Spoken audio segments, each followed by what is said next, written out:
नमस्कार, मी प्रतिमा पाटील झेडिया।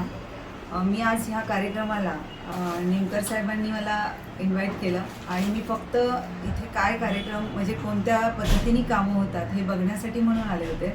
आणि माझं सामाजिक क्षेत्रामध्ये जे काही काम चालू होतं त्याला मला काहीतरी उपयोगाला पडेल अशी यांची साथ मला मिळाली असती असं मला वाटलं पण।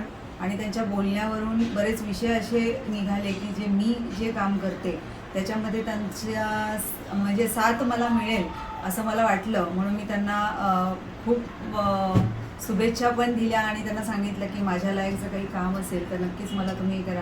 आणि आज त्यांनी मला माझी पदावर नियुक्ती केली आहे, त्याबद्दल त्यांचे धन्यवाद। आणि माझ्याकडून ही सेवा सगळ्यांपर्यंत पोहोचेल, मी सगळ्यांपर्यंत पोहोचू शकेल असा माझा प्रयत्न असणार आहे। त्यासाठी आपल्या सगळ्यांच्या शुभेच्छा मला मिळाव्यात एवढीच अपेक्षा करते। धन्यवाद। नमस्कार, मी राजेंद्र जडे, लोककल्याण ग्राहक संरक्षण संस्थेचा राष्ट्रीय उपाध्यक्ष आहे। आज आमच्या कोर कमिटी आणि महाराष्ट्रातील पदाधिकाऱ्यांची एक महत्त्वपूर्ण बैठक इथं आयोजित करण्यात आली होती आमकर साहेबांच्या नेतृत्वाखाली। आमकर साहेब हे आमचे राष्ट्रीय अध्यक्ष असून गेल्या 30 वर्षाहून अधिक काळ ते या क्षेत्रामध्ये कार्य करत आहेत। मी गेल्या 10 वर्षापासून त्यांच्याबरोबर जोडलो गेलो। आज संपूर्ण महाराष्ट्रात साधारणपणे 2 लाख आमचे साधे सभासद आहेत।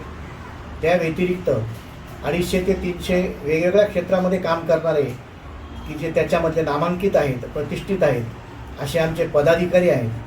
त्या व्यतिरिक्त पूर्ण भारतामध्ये 11 राज्यात आमचे लोककल्याण ग्राहक संरक्षण संस्था कार्यरत आहे।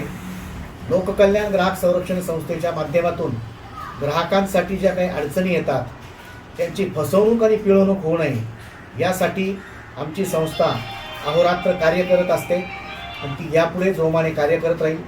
आज खूपच उत्साह आणि आनंदाच्या वातावरणामध्ये आमची कार्यकारिणीची सभा पार पडली आणि सर्वजण परत आता त्यांच्या गावी रवाना झाले एका ध्येयाने आणि एका विश्वासाने की आपण इथून पुढे सुद्धा अशीच जोमाने आपण ग्राहकांना सेवा देत राहू।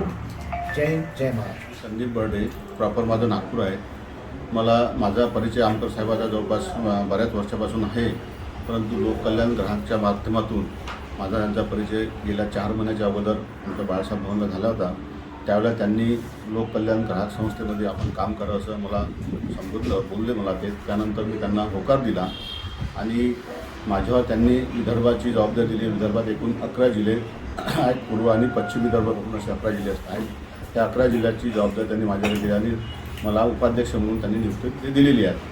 विदर्भ हा भाग आधीपासून विदर्भावरती गेल्या 60 वर्षापासून महाराष्ट्र सरकारकडून हा नेहमी अन्याय होत आला। विदर्भ हा अत्यंत मागासलेला प्रदेश आहे असं मला वाटतं की सिंचनाच्या दृष्टीने, त्याच्यानंतर वीजच्या दृष्टीने विदर्भामध्ये वीज जास्त उत्पन्न होतो, परंतु लोड शेडिंग हे विदर्भामध्येच असतं। पाण्याची उपलब्ध नद्या 12 महिने वाहणार आहे, पण तरी पण शेतकऱ्याला पाणी मिळत नाही। अशा ह्या प्रदेशाची जबाबदारी मला माननीय आमकर साहेबांनी लोककल्याणाच्या माध्यमातून दिली। त्या भागातल्या ग्राहकावर होणारा अन्यायाला वाचा फुटली पाहिजे आणि ग्राहकाचं समाधान झालेलं पाहिजे। त्यांच्यावर व्यापार होणारा हा अन्याय हा दूर झाला पाहिजे। याकरता मला त्यांनी ग्राहकच्या माध्यमातून काम करण्याकरता उपाध्यक्ष लोककल्याण ग्राहक परिषद मुंबई आणि जबाबदारी विदर्भाची दिली आहे। म्हणून त्यांचं मी आमकर साहेबाचं आणि सर्व सन्माननीय पदाधिकाऱ्यांचं एकदा मनपूर्वक आभार व्यक्त करतो।